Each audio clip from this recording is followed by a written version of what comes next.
하나님 아버지, 이 시간도 저희들에게 말씀하여 주시옵소서.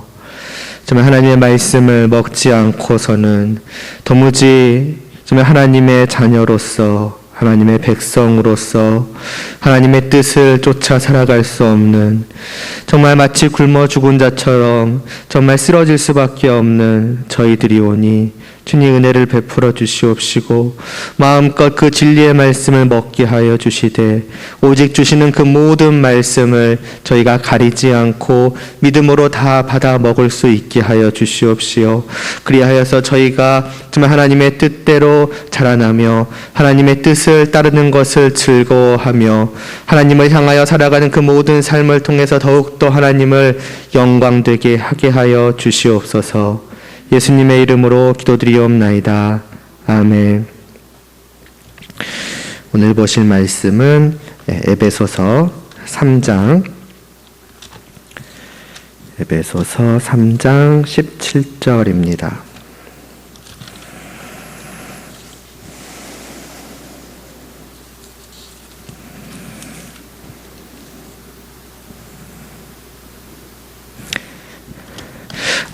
죄송합니다. 16절부터 읽겠습니다. 16절하고 17절 두 절입니다. 신약성경 312쪽에, 제 성경책으로는 312쪽에 있습니다. 에베소 3장 16, 17절 함께 봉독하겠습니다. 그의 영광의 풍성함을 따라 그의 성령으로 말미암아 너희 속사람을 능력으로 강건하게 하시오며 믿음으로 말미암아 그리스도께서 너희 마음에 계시게 하시옵고 너희가 사랑 가운데서 뿌리가 박히고 터가 굳어져서. 아멘. 에베소서의 말씀을 이제 크게 둘로 나눈다면은 이제 1장부터 3장까지와 그리고 4장부터 6장까지로 이렇게 어떻게 보면 이렇게 전반부, 후반부 뭐 이런 표현도 써볼 수 있겠네요. 이렇게 나눌 수가 있을 것 같습니다. 전반부에서 사도 바울은 성도가 하나님께 받은 은혜, 곧 이제 하늘에 속한 그 신령한 복에 대해 말씀을 하며, 이제 후반부에서는 이제 그런 은혜, 그러한 복을 받은 성도가 성도답게 행하며 또 살아가기 위해서 이제 무엇을 해야 하는가에 대한 이제 말씀을 합니다. 물론 또 그 중심에 이제 교회가 들어가 있기는 하지만은 정말 간단하게 크게 나눠 보자면은 이제 이런 식의 말씀이 된다고 할 수가 있겠습니다. 이 가운데에서 이제 오늘 우리가 볼 이 3장의 말씀은 그런 어떤 전반부와 후반부를 연결해 주는 역할을 하고 있다고 볼 수가 있겠습니다. 그러니까 전반부에서 말씀한 그 은혜를 받은 성도로서 이제 후반부에서 말씀하는 대로 살아가기 위해서는 이제 필요한 것이 있는데 뭐냐면 그렇게 살아갈 수 있을 만한 이제 성도가 되는 것입니다. 그래서 사도 바울은 이렇게 해야 한다, 뭐 이렇게 살아가야 한다라고 말씀하기 전에 먼저 3장 14절에서부터 하나님께 기도를 합니다. 그러니까 4장에 들어가기 전에 먼저 기도를 하는 것이지요. 근데 그 기도의 내용이 무엇인가라고 하면은 이러이러한 성도가 되게 하여 주시옵소서라는 기도입니다. 그리고 그 구체적인 내용이 이제 오늘 본문 16절에서부터 시작이 되고 있습니다. 그래서 이 부분에서 사도 바울은 우리에게 성도로서 어떻게 보면 도달해야만 하는 어떤 목표, 어떤 수준, 뭐 아니면 뭐 경지, 이런 표현을 써도 괜찮을지 모르겠네요. 그것을 우리에게 보여주고 있는 것입니다. 그러니까 성도라면은 마땅히 이 정도, 그러니까 우리식으로 말하자면 수준까지는 되어야 한다. 말하자면 이제 그런 것을 이제 기도를 통해서 보여주고 있는 것이지요. 그래서 오늘 이 시간부터 시작해서 이제 금요일까지는 제가 새벽 기도로 인도하거든요. 그러니까 새벽 기도와 아마 그 뒤에도 아마 새벽 기도 몇 번의 시간을 더 사용하게 될 것 같은데요. 이 3장 후반부를 보면서 과연 우리는 지금 어떤 성도이며 또 어떠한 성도가 되기를 바라고 또 목표로 하고 나아가고 있는가 하는 것과 또 과연 그 나아가는 방향은 올바른 것인가, 우리가 성도로서 나아가야 할 정말 그 올바른 목표, 올바른 어떤 경지에 대해서 성경은 과연 무엇라고 말씀하고 있는가, 또 어떻게 되어야 한다고 말씀하고 있는가, 이러한 것들을 보면서 좀 우리가 나아가는 그 방향을 좀 다시 한번 좀 확인해 가고자 합니다. 먼저 16절 제일 처음을 보면은 사도 바울은 그의 영광의 풍성함을 따라 그의 성령으로 말미암아 너희 속 사람을 능력으로 강건하게 하시오며 라고 합니다. 무엇을 구하고 있냐면은 이들의 이제 속 사람을 이제 강건하게 하여 주시는 것을 구하고 있습니다. 이게 사도 바울이 제일 먼저 바라고 구하고 있는 내용입니다. 강건하게라는 말은 이제 강하여지다라는 것으로도 볼 수 있겠지만은 또 이제 자라나는 것으로도 볼 수가 있습니다. 우리의 일생으로 비유하면은 좀 좋을 것 같습니다. 아기로 태어나서 어린아이가 되고 청년이 되고 어른이 되죠. 그렇게 자라나며 성숙해지면서 육체적으로, 말하자면 정신적으로 모든 면에 있어서 이제 건장해집니다. 생각하는 것, 말하는 것, 행동하는 것, 그 자라남에 따라서 모든 것이 달라지게 되고, 어렸을 적에는 할 수 없었던 것들을 하게 되고, 또 할 수 있었던 것들은 더 잘하게 되지요. 그렇게 자라나는 것이 강건해진다라는 것입니다. 근데 중요한 것은 이제 무엇이 강건해지느냐이겠지요. 사도 바울은 그것이 속사람이라고 합니다. 이미 이 표현 자체가 이제 겉사람이라는 것의 반대라는 것을 짐작할 수가 있겠고, 또 그럼 겉사람이란 게 무엇인가라고 할 때에 어떤 우리의 겉으로 드러나 있는 모습, 그러니까 우리 어떤 육체적인 부분이구나라고 하는 것을 짐작할 수가 있겠죠. 그러면은 거꾸로 속사람은 이제 우리의 마음, 우리의 정신, 그러니까 흔히 말하는 우리의 그 내적인 부분, 내면에 대해서 말씀하는 것이겠구나라고 자연스럽게 생각을 할 수가 있겠는데, 그것으로만으로는 조금 부족하다라고 할 수가 있겠습니다. 이 에베소 1장에서부터 사도 바울이 말씀해 오는 것이 있는데 그것은 영적인 것입니다. 그 처음 1장 3절에서 사도 바울은 시작하면서부터 이제 신령한 복에 대해서 말하자면 이들에게 전하고 있습니다. 다시 말해서 영적인 말하자면 복, 그것에 대해서 알리는 것으로 시작을 하고 있거든요. 그러니까 복이라는 게 중요한 것이지만은 더 중요한 것은 어떤 복이냐이며, 그러니까 말하자면 진짜 중에 진짜 복, 그것을 너희는 이미 받은 자들이다, 그것을 알기를 원한다라고 하면서 그 복은 무엇이냐? 이 세상에 있는 우리가 눈으로 보고 손으로 만질 수 있는 어떤 그런 복이 아니라 그것과 전혀 다른 영적인 복에 있다, 영적인 복이다라는 것을 말씀하는 것으로 시작을 합니다. 그래서 이후로 말씀하는 모든 것들은 다 영적인 것에 대한 설명이라고 할 수 있습니다. 볼 수 없고 들을 수 없고 만질 수 없기 때문에 사람이 그냥 발견하여서 알 수 있는 것이 아니며, 그래서 하나님께서 이렇게 말씀해 주시지 않으면 알 수 없는 그 영적인 것입니다. 무엇보다 이 영적인 복에 있어서 중요한, 빠질 수 없는 것은 바로 우리에게 일어난 변화가 바로 영적인 것이라는 사실이지요. 죽은 나의 영이 다시 살게 된 것입니다. 그래서 이럴 텐데 우리는 어떻게 달라집니까? 하나님을 향하여서 살 수 있게 되었습니다. 영이신 하나님을 우리가 알고 그 눈에 보이지 않는 하나님을 사랑할 수 있게 되며 그 하나님의 뜻을 따를 수 있게 되었습니다. 이전까지는 당연하게도 그 영이신 하나님을 알지 못하고 그 하나님 없이 또 하나님의 뜻이 아닌 나의 뜻대로 생각하고 살던 우리가 그렇게 바뀌게 된 것입니다. 말하자면 이것이 바로 우리의 속 사람인 것입니다. 단지 우리의 어떤 내면, 우리의 마음, 우리의 어떤 정신, 그 차원보다 어떻게 보면 더 깊이 들어가서 나의 영혼에 대한 것입니다. 그것도 다시 살아난 나의 영. 하나님을 향하여서 죽었다가 이제는 하나님을 향하여서 다시 살아나게 된 그 나의 영. 그리고 그의 영향을 받아서 자연히 새롭게 변화하게 된 나의 마음과 정신과 생각. 이게 우리의 속 사람인 것이며, 정말 간단하게 말하자면은 하나님께서 우리에게 주신 새 생명이라고 할 수 있을 것입니다. 그리고 바로 이에 대해서 사도 바울은 간구드리기를 이 속 사람을 강건케 하여 주시옵소서라고 하는 것이지요. 무슨 뜻입니까?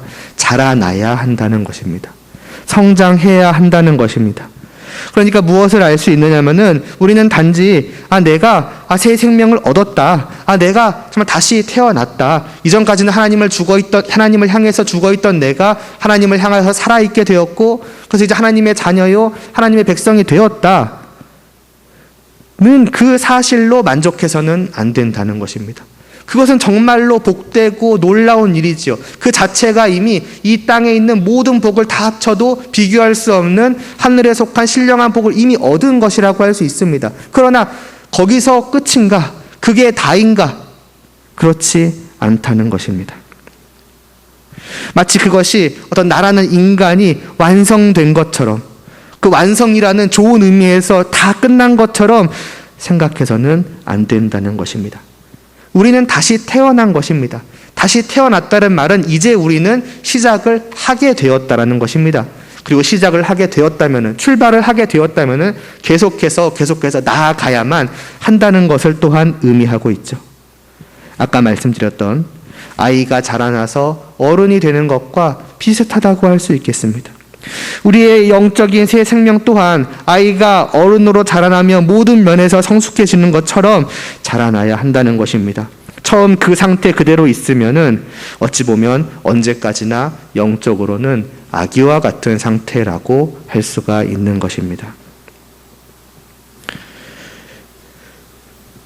고린도전 3장 1절에서 사도 바울이 이런 말씀을 합니다. 형제들아, 내가 신령한 자들을 대함과 같이 너희에게 말할 수 없어서 육신에 속한 자 곧 그리스도 안에서 어린아이들을 대함과 같이 하노라 하고요. 여기서 신령한 자, 영적인 자죠. 그런데 그렇게 대하듯이 이 고린도 교회 성도들을 대할 수가 없다라고 합니다. 그럼 무슨 말입니까? 이들이 다 영적이지 않은 자, 다 불신자라는 의미입니까? 당연히 그런 뜻은 아닐 것입니다. 그랬다면 애당초 형제라고도 부르지 않았을 것이고 이들을 향해서 교회여 성도라고 부르지도 않았을 것입니다. 그럼 무엇인가?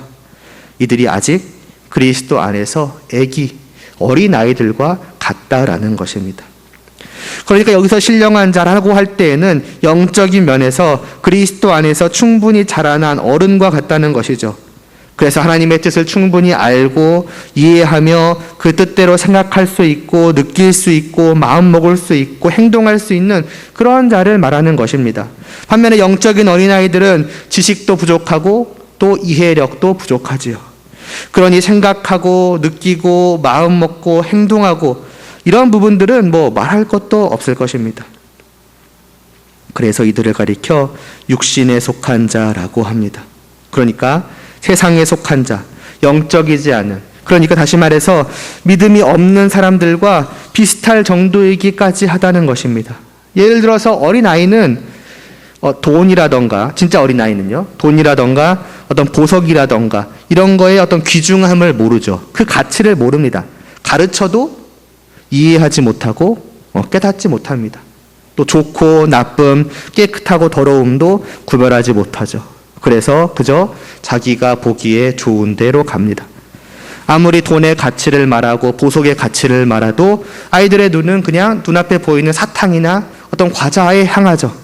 그리고 아무리 깨끗하고 좋은 것을 말해도 아이들은 흔히 어른들이 그냥 만지지 말라고, 더러운 거라고, 입에 넣지 말라고 하는 이제 그런 것들에 손이 가기 마련일 것입니다. 영적인 어린아이들도 마찬가지인 것이죠. 아무리 영적인 복에 대해서 말을 하고 그 영적인 복을 더 구체적으로 하나님과 화평을 누리는 것이다, 주님 안에서 우리 모두가 하나 되는 것이다, 이런 것들을 말해도, 그래서 영적인 새 생명을 얻은 자로서 누릴 수 있는 진정한 그 보석과도 같은 가치 있는 것들에 대해서 말을 하고 그것을 위해서 해야 할 것들에 대해서 말을 해도 알지 못하는 것이죠. 지식적으로도 부족할 수 있고 또 배워서 머리로는 알지만 여전히 그 의미와 가치를 이해하지 못하고 깨닫지 못하니까 여전히 시선이 어디로 향하냐면은 아이들이 바라보는 그런 사탕과 같은 것, 입에 넣으면 더러운 것들, 여전히 육적인 것, 세상적인 것으로 향하고 마는 것입니다. 흔히 그러한 말들을 하잖아요. 어렸을 때는 그냥 부모님이 이제 시켜서 강제로 교회를 다니다가 자라나서 스스로 선택할 수 있게 되었을 때에는 교회를 떠난다고 말입니다. 왜 교회를 떠나겠습니까? 너무나도 당연한 이야기겠지만은 얻을 게 없어서입니다. 교회 안에 자기가 봤을 때 가치 있는 것이 없는 것이죠. 나올 만한 이유가 보이지 않는 것입니다. 정말 얻을 게 있다면, 정말로 여기에 가치 있는 게 있다면, 정말로 그렇게 여긴다면은 여기에 머무를 겁니다. 어떻게든 이 안에서 그 복되고 가치 있는 것을 더욱더 찾고 갖고 누리고자 할 것입니다. 가지 말라고 해도 가겠지요. 나는 교회를 가야만 한다고. 거기에 진정한 가치 있는 것이 있다고, 귀한 것이 있다고. 그렇지 않겠습니까? 어디를 가든 어디를 가지 않든 사람은 누구나 자기가 가치 있다고 여기는 것을 향해서 가기 마련일 것입니다. 그렇다면 왜 교회를 떠나냐는 것이죠. 정말로 교회 안에 그들이 생각하는 것처럼 얻을 것이 없기 때문이겠습니까? 가치 있는 게 없기 때문이겠습니까? 우리는 그렇지 않다는 걸 너무나도 잘 알고 있지 않습니까? 오히려 교회는 계속 반복해서 말씀드리지만 가장 가치 있는, 정말 땅에 빛나는 모든 것과 비교할 수 없는 하늘에 속한 그 영광되고 영광된 복에 대해서 말씀하지 않습니까? 여기에 그것이 있다는 것입니다. 여기서 그것을 받는다는 것입니다. 하나님이 여기에 있는 모든 자들에게 그것을 베풀어 주신다는 것입니다. 그럼에도 불구하고 왜 떠날까요? 왜 그렇지 못하다고 생각을 할까요? 그 여러 가지 이유 중 하나를 오늘 말씀과 연결해서 보자면은 너무나도 어린 겁니다. 너무나도 어려서 그 가치를 온전히 깨닫지 못하는 거예요. 물론 이것은 신자일 경우를 가정하는 것입니다. 아예 신자가 아니라면은 그것은 어리고 무엇을 떠나서 아예 깨닫지조차를 못하겠죠. 그러나 설령 그가 신자라고 할지라도 때로는 너무 어린 그 아이들은, 영적으로 아이들은 결국 그 가치를 온전히 깨닫지 못하니 어떻게 되겠습니까? 떠나고 마는 것이지요. 저쪽이 더 좋아 보이니까요. 물론 그가 신자라면은 결국 그는 다시금 발걸음을 돌리겠지만은 말입니다. 아니면 떠나지는 않더라도 그냥 습관적으로 남아서 다니는 것이죠. 어떤 하나의 문화처럼, 하나의 어떤 생활 방식처럼, 아니면 그래도 좀 심적으로 기댈 것 하나 둔다는 심정으로. 그래서 몸은 여기에 두고 마음과 생각은 다 교회 밖, 세상을 향하는 것입니다. 그래서 일주일에 한 번, 하루 1시간 정도 잠시 교회에 머물렀다가 남은 모든 시간을 자기가 참으로 가치 있다고 깨닫는다고 생각하는 그 세상을 향해 시선을 쏟는 것이지요. 어쩔 수가 없는 것입니다. 당연한 것입니다. 가치 있는 것. 아니, 자기가 가치 있다고 여기는 것에 끌리는 것, 거기를 향하는 것은 지극히 자연스러운 것입니다. 신자도 마찬가지 아니겠습니까? 신령한 자들, 영적으로 성숙한 자들도 마찬가지입니다. 그들도 자기가 가치 있는 것을 향해서 나아가는 것입니다. 그것을 붙들기 위해서 살아가는 것입니다. 다만 그것은 저 어린 자들이나 불신자들이 붙들고자 하는 그것과는 정반대로 영적인 것, 진짜로 그 가치 있는 하늘에 속한 신령한 복이라는 차이가 있을 뿐인 것입니다. 그렇다면 과연 이제 우리는 어떠한가 하는 것이죠. 과연 나는 왜 교회에 오고 또 왜 말씀을 들으며 그것을 들을 때에 어떻게 반응을 하는가 하는 것입니다. 영적인 것에 대한 나의 마음, 나의 감정, 나의 생각, 나아가 나의 모든 행동, 삶은 어떻습니까? 다시 말해서 나의 영적인 상태, 말하자면 나의 영적인 성숙도는 어떻습니까? 영적으로 나를 돌아볼 때 과연 나는 어린아이인가 아니면은 정말 성숙한 어른과 같은가 하는 것입니다.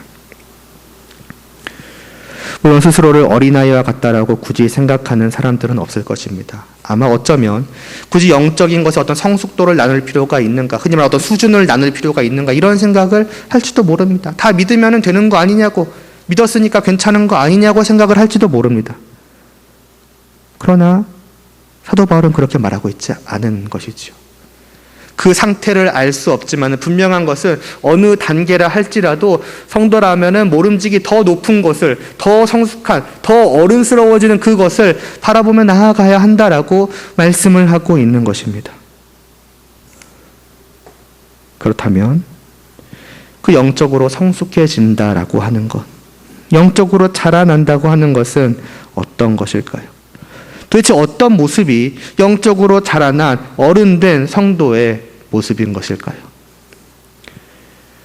앞에 말씀에 의해서 사도 바울은 그리스도께서 이들의 마음에 계시기를 간구드립니다.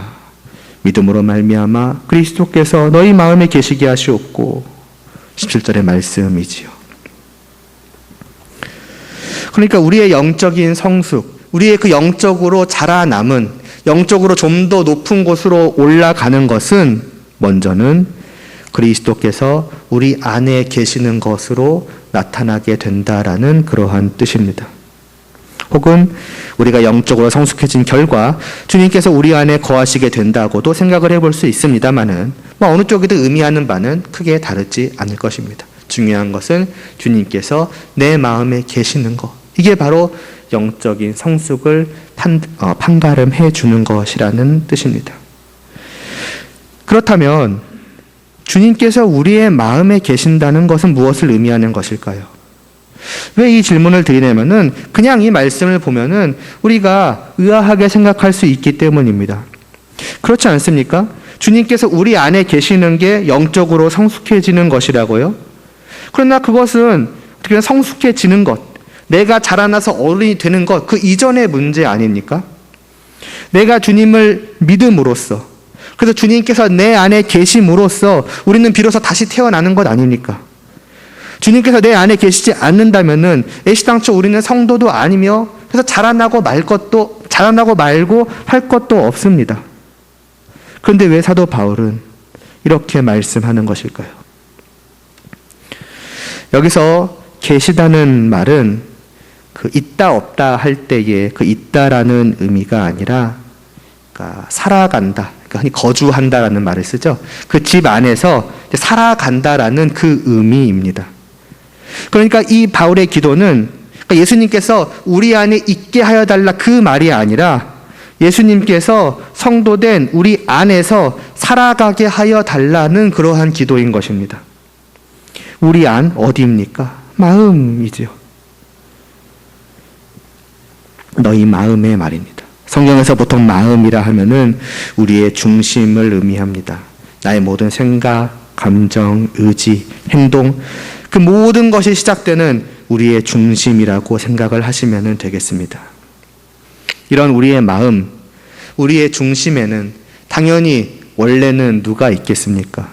말할 것도 없이 내가 있을 것입니다. 내가 나의 중심에 자리를 잡고 여기를 터전으로 삼고 살아가지요. 그래서 우리는 어떻게 살아갑니까? 내가 생각하고자 하는 것을 생각하고, 내가 마음 먹고자 하는 것을 마음 먹고, 내가 하고자 하는 대로 행동을 합니다.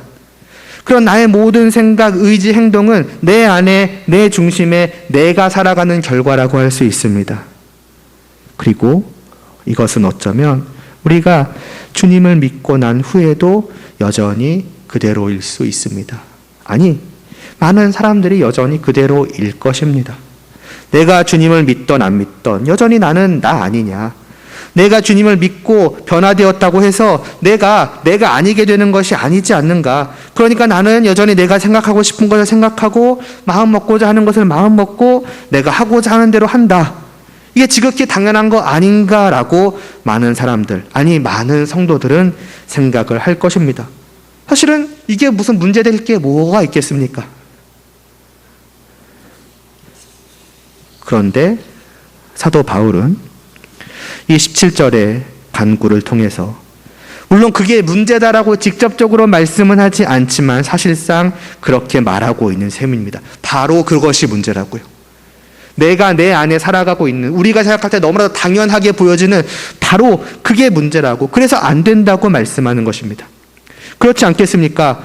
예수님이 내 마음에 거하게 하여 주시고라는 말은 내 마음에, 내 중심에 여전히 내가 거하고 있는 것이 문제고, 그래서는 안 되며, 그래서 이제는 더 이상 내가 내 안에, 내 중심에서 살아가는 것이 아니라 예수님이 사시도록 해야 한다고, 그렇게 되어야만 한다고 말씀하는 것이니까요. 이것이 얼마나 중요한 것이면 사도 바울은 우리에게 그러해야 한다고 말하는 것을 넘어서서 아예 하나님께 그렇게 하여 주시도록 기도를 하였겠습니까? 그러므로 우리는 이 문제를 반드시 생각하지 않으면 안 되는 것입니다. 내 안에 내가 사는 것이 사실은 성도에게는 문제라는 것을 생각을 해야만 하는 것입니다. 그렇다면 이게 왜 문제이겠습니까? 그것은 본래의 나라는 존재는 죄와 허물로 죽은 자라는 것이 문제입니다. 하나님을 향하여 말이지요. 하나님을 향하여 죽어있고 죄와 허물을 사단 마귀를 향하여는 살아있는 것이 본래의 우리였습니다. 그것이 나의 중심에 거하여서 나를 움직이고 있었던 바로 나의 정체인 것이며 그런 내가 생각하고 마음 먹고 행동하는 모든 것은 다 죄뿐이지요. 내가 내 안에 나의 중심에 살아가는 결과가 그것입니다.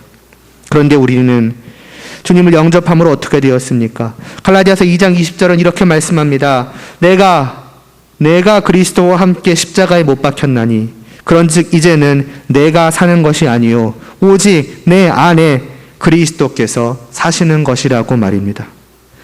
하나님을 향하여 죽어 있고 죄와 허물과 마귀를 향하여 살아있던 그 죄악된 나는 주님을 영접함으로써 주님과 함께 십자가에 못 박혀서 죽었다는 것입니다. 그러므로 이제 성도된 내 안에서 살아가야 하는 것은 그 이전의 나가 아닌 것입니다. 그 나는 이미 못 박혀 죽었으니까요. 이전에 내 안에 자리 잡고 내 안에서 나의 주인 역할을 하던 그 나는 죽었고 살아가야 하지 않는 것입니다. 다시 말해서 주인 역할을 이제는 더 이상 하면은 안 되는 것입니다. 이제 내 안에서 내 마음, 내 중심에 자리를 잡으시고 그 집 주인으로서 나라는 사람의 그 집 안에서 이제는 마음껏 살아가셔야 되는 내 집 모든 곳을 다 말하자면 다스리시고 모든 곳 안에서 활동하셔야 되는 분은 오직 단 한 분 주 예수 그리스도이시다라는 것입니다. 그럼 나라는 존재는요? 나라는 어떤 흔히 말하는 인격은 사라지는 것입니까? 그렇지 않죠. 우리는 주님 안에서 다시 태어나지 않았습니까? 주님과 함께 죽었지만 동시에 우리는 주님과 함께 다시 살아나지 않았습니까? 다만 옛 본성, 옛 죄악된 나인 채로가 아니라 새 본성을 가진 나로, 새 생명을 가진 나로, 선하고 의로운 나로, 하나님을 아는 나로 다시 살아난 것이죠. 그럼 어쨌든 여전히 내 안에 결국 내가 있는 것입니까? 아예 틀린 말은 아니지만은 또 틀린 말이기도 합니다. 분명히 여전히 내 안에 내가 있는 것은 맞습니다. 그러나 이제 그 나는 이전과 다른 것이 분명히 있으니 그것은 뭐냐면은 이제는 내가 내 안에서 나의 집의 주인으로 살아가려고 하지 않는다는 것입니다. 이전까지는 내 집의 주인은 나였습니다. 당연하니까요. 아니 내가 내 주인이지. 그러나 이제는 내 스스로, 내 안에 있는 나는 스스로 그렇게 여기지 않는 것입니다. 내 중심, 내 마음, 이 내 집의 주인은 더 이상 내가 아니라는 것을 깨달아 알았으니까요. 내 스스로는 그렇게 여기지 않는 것입니다. 말하자면은 주인의 자리를 본래 그 주인됨에 합당하신 분께 넘겨드리는 것이지요. 그분이 누구이겠습니까? 내가 나의 주, 나의 왕으로 모신 바로 예수 그리스도이신 것입니다. 우리가 주님을 믿음으로 영접했다는 말을 하지 않습니까? 주님을 믿음으로 내 안에 받아들였다는 말을 하지 않습니까? 그럼 그분을 나의 무엇으로 받아들인 것입니까? 그냥 손님으로요? 그냥 잠시 있다가 가실 분으로요? 아니면 내 종으로요? 내게 어떤 도움을 주시는 그런 분으로요? 그래서 그냥 방 한 칸 내드리거나 어디 저기 지하방 하나에 이쯤에서 머물다가 그냥 가시라고, 아니면 그냥 이 정도에서 사시라고, 나머지는 다 내 공간이니 이만큼은 내가 살겠다고, 그런 느낌으로 주님을 영접하는 것입니까? 당연히 아니지 않습니까? 하나님이자 하나님의 아들이시요 나를 구원할 유일할 분이시요 내게 생명을 주어서 나를 다시 태어나게 하신 이분을 우리는 그런 식으로 영접할 수 없습니다. 나의 구세주로, 곧 나의 주, 나의 왕으로 모시는 것입니다.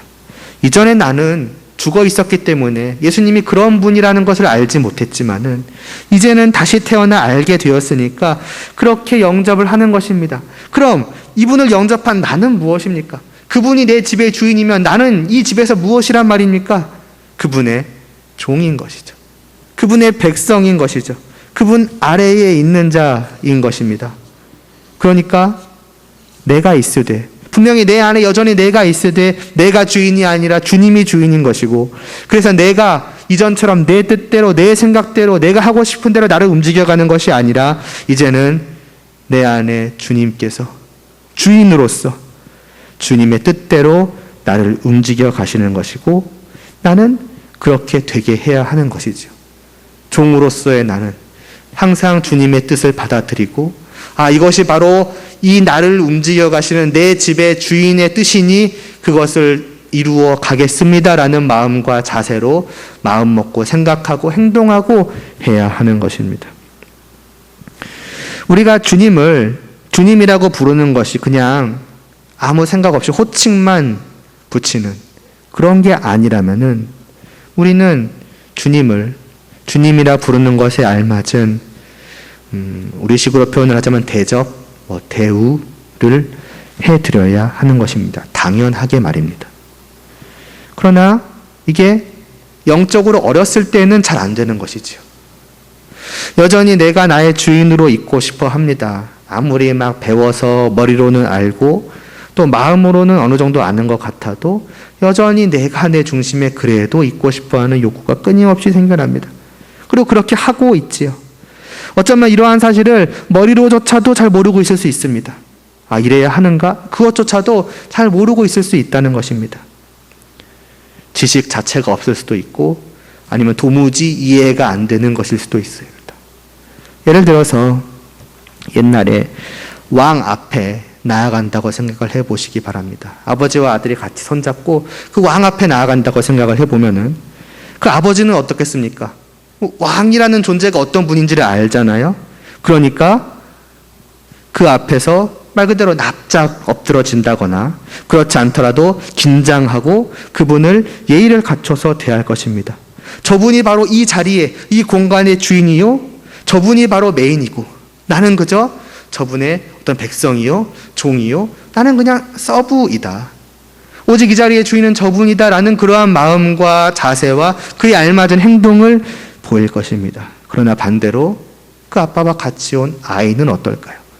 이런 것을 잘 모를 것입니다. 아무리 가르쳐도 저분이 왕이야, 굉장한 분이야 이렇게 알아서 머리로는 막 그런 말을 할 수 있어도 그러나 실제로 그 마음으로 깨달아지지는 않는 것이죠. 왜냐하면 어리니까요. 그러니까 그 아이는 어떻게 되겠습니까? 그 공간의 주인은 자기가 되는 거예요. 그냥 자기 하고 싶은 대로 마음껏 하는 것이지요. 마치 그런 것입니다. 영적으로 어린아이일 때는 내 안에서 여전히 내가 위에 있고 주님은 내 안에 그러니까 내 아래에 계시는 것처럼 행동을 합니다. 입으로는 주님을 말하고 주님이 나보다 위에 계신다고 말해도 깨달아 알지 못하는 어린아이와 같이 내 안에서 내가 활개를 치는 거예요. 그러니까 그래서는 안 되는 것이지요. 그게 우리의 모습이라는 것입니다. 그럼 우리의 모습일 수 있다는 것입니다. 그래서 이제는 바뀌어야 한다는 것이죠. 내어드려야 한다는 것이지요. 그게 성도라는 것입니다. 그게 성도의 바른 모습이라는 것입니다. 내가 나의 주인이 되어서 나의 뜻대로 살려고 하는 것은 결국에는 주님을 믿기 전과 전혀 다를 바가 없는 것입니다. 하나님 없이 산다는 것입니다. 하나님을 나의 하나님, 나의 주로, 나는 그분의 피조물이요 백성으로, 그분의 종으로 살려야 하지 않는다는 것입니다. 우리가 성도라면 분명 우리는 주님을 믿을 때에 그런 과거의 나의 죄를 깨닫고 뉘우치며 하나님께로 돌아온 것인데 여전히 다시 그러고 있는 것입니다. 우리에게 일어난 변화의 핵심 중에 하나는 무엇보다 관계의 변화라고 할 수 있을 것입니다. 이전에는 이러한 관계라는 것이 없었는데 이제는 특별한 관계가 생겨난 것입니다. 그래서 이전에는 나 홀로 살았는데 이제는 하나님과 관계를 맺은 자로 살아가는 것이며 그 관계는 창조주와 피조물, 왕과 백성, 주인과 종, 아버지와 자녀의 관계입니다. 그리고 그 관계의 변화는 내 마음, 내 중심에서 분명하게 있어야 하는 것이지요. 저분은 이제부터 나는 내가 주인으로 나 홀로 살아가는 것이 아니라 하나님과 주님 안에서 관계를 맺은 자로서 언제나 나를 창조주의 피조물로서 왕의 백성으로서 주인의 종으로서 아버지의 아들로서 살아가야지라는 그 마음을 가지고서 내 뜻대로 밀고 나가던 모든 것들을 다 내려놓고 그러한 욕구, 그 욕망을 기꺼이 다 내려놓고 오직 하나님 아래에서 주님 밑에서 살아가려고 하게 된다는 것입니다.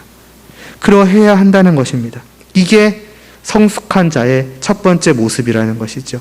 저가 정말로 성숙하다는, 영적으로 자라나 있다는, 조금 더 어른스럽다는 그 무엇보다 분명한 표시라는 것입니다. 그렇다면 우리는 어떤가? 금방 가늠이 될 것입니다. 과연 나는 성숙한 자가 맞는가? 성숙한 신앙인인가? 그리스도인인가? 다시 말해서 나는 정말 나의 이 집의 주인을 오직 주님께 내어드리고 있는가? 물론 여전히 연약하고 부족한 우리는 때로는 내가 다시 주인의 자리에 올라갈 수도 있어요. 그러나 성숙한 자라면은 분명히 그 시간은 차이가 있을 것입니다. 주님이 내 집을 차지하는 시간이 거의 대부분이고 내가 잠시 정신이 나가서 내 집의 주인 역할을 하는 시간은 잠시가 될 것이고 심지어는 그 잠시도 금방 정신을 차리고 내가 또 이랬구나. 내가 또 주님의 그 자리를 뺏어버렸구나라는 생각으로 회개하고 뉘우치고 다시 나의 자리를 주님께 내어드리고자 하게 될 것입니다. 반대로 성숙하지 않은 자라고 한다면은 이러한 모든 것들에 대한 아무런 생각 없이 그냥 지금처럼 살아가겠죠. 그러다가 간간히 맞다.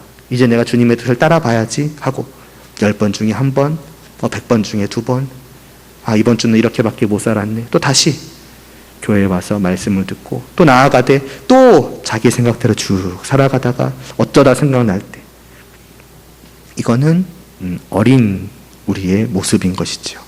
우리라고 그냥 뭉뚱그려서 말씀드려서 죄송합니다만은 중요한 것은 과연 나는 어떤가라고 하는 것이 이러한 분명한 기준을 통해서 어떻게 보면 눈에 보이는 확실한 표시 아니겠습니까? 우리가 스스로 확인해 볼 수 있는, 점검해 볼 수 있는 이런 것을 통해서 알 수 있다라고 하는 것입니다.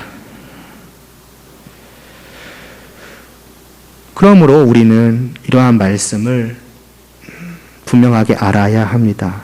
물론 이러한 말씀을 모르는 분도 그렇게 많지는 않을 것입니다. 왜냐하면 분명히 목사님께서 끊임없이 비슷한 내용의 말씀을 해오셨으니까요. 중요한 것은 우리가 단순히 이것을 머리로 아는 차원을 넘어서야 한다는 것이죠.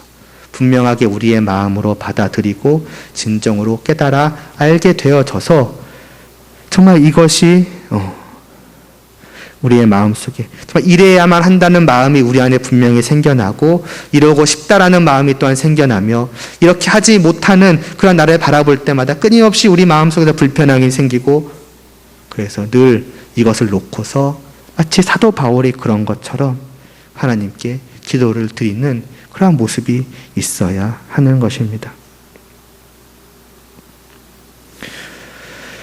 과연 우리는 무엇을 다시 처음으로 돌아가서 무엇을 목표로 하고 있습니까? 내 스스로를 어떠한 성도라고 생각을 하고 또 성도로서 어떤 성도가 되어야 한다라고 생각을 하고 있습니까? 말하자면 어떤 목표를 두고 있는가 하는 것이지요. 청년부에게는 좀 이런 비유를 들어봤습니다. 우리가 이제 길 가다 보면 보통 이제 헬스 포스터가 있잖아요. 그럼 이렇게 비포 포스터 이렇게 삐쩍 마르거나 배 뚱뚱이 나온 이 비포 포스터가 있고 애프터 포스터가 있습니다. 그 보여주는 이유가 있죠. 원래 이 모습이 나라면은 우리가 목표해야 될 모습은 이것이고 이렇게 될 것이다 라는 것을 보여주면은 이것을 보고서 내가 저렇게 되어야겠구나라는 마음을 가지고 나아가지 않습니까? 좀 비슷한 느낌이 있다고 할 수 있습니다. 사도 바울이 지금 이 16절의 말씀부터 쭉 우리에게 일종의 그 성도로서의 그 애프터 사진을 보여주는 거예요. 성도로서 우리는 여기까지 자라나야 한다. 이렇게까지 되어가야 한다는 것을 보여주고 있는 것입니다. 왜 보여주겠습니까? 그것을 보고 우리한테 따라오라는 것이죠. 저기를 목표로 해야 되는구나라는 것을 생각하고 노력하며 기도하고 그렇게 하도록 사도 바울은 지금 우리에게 하고 있다라는 것입니다. 계속해서 내일 또 모레 계속 이 뒤에 말씀까지 쭉 보면서 그 모든 사도 바울이 우리에게 보여주는 그 애프터 사진의 모든 면을 쭉 보아가겠습니다. 그것을 보면서 지금 과연 내가 이제 영적으로 말하자면은 배가 나온 사람이든지 아니면 막 근육이 없는 홀쭉한 사람이든지 이러한 것을 좀 확인을 해보고 저렇게 자라나야 하는구나. 그것을 분명하게 우리의 마음속에 새기고 그 애프터의 모습을 향해서 우리 모두가 함께 나아가게 되었으면 좋겠습니다. 기도드리겠습니다. 하나님 아버지, 정말 아무것도 아닌 우리를 정말 자신의 아들을 보내주셔서 피 흘리게 하시어서 새 생명을 주시고 정말 이전과는 너무나도 다른 그 영광되고 복된 자로 정말 바뀌어지게 하심을 감사를 드리옵나이다. 우리를 다시 태어나게 하심을 감사를 드리옵나이다. 그러나 우리를 다시 태어나게 하셨다는 것은 또한 우리가 어른이 되어야 한다는 것을 또 의미하는 것이기도 하다. 오늘 말씀을 통해서 보여주십니다. 우리 모두가 그저 지금의 모습, 어쩌면 그것이 이제 막 태어난 어린아이와 같은 그런 모습일 수도 있을 것인데 다만 거기에 만족하지 않게 하여 주시옵시고 분명히 우리가 정말 성도로서 자라가야만 하는 그 애프터의 모습이 있다는 것을 깨달아 알게 하여 주시옵시고 그것을 목표로 나아갈 수 있도록 하여 주시옵소서. 그 목표를 또한 우리가 마음대로 정하는 것이 아니라 오직 하나님께서 말씀하신 그대로의 모습을 바라보며 나아갈 수 있게 하여 주시옵시고 이를 따라서 저희가 정말 한 걸음 한 걸음 조금씩 더 힘써 걸어감으로써 정말 주님이 정말 올라오기 바라시는 도달하기 바라시는 그 성숙한 모습으로까지 자라날 수 있는 저희 모두가 될 수 있도록 하여 주시옵소서. 그래서 이러한 저희들의 모든 마음과 생각과 행동을 통하여서 정말 언제나 주님을 주인으로 모시고 주님의 뜻을 따르며 주님을 기쁘시게 하는 그러한 삶을 통해서 주님께 영광 올려드릴 수 있도록 은혜를 베풀어 주시옵소서. 이 시간에도 정말 연약한 영적으로 또 육적으로도 연약한 모든 교우분들을 주님께서 붙들어 주시고 또 함께하여 주시옵시고 위로하여 주시옵시고 평안을 내려 주시옵소서. 특별히 지금 중환자실에 누워있는 성민 형제를 정말 하나님의 정말 한없으신 그 크고 놀라우신 정말 사랑과 은혜로 그 품에 안아주시고 또 어루만져 주시옵소서. 예수님의 이름으로 기도드리옵나이다. 아멘.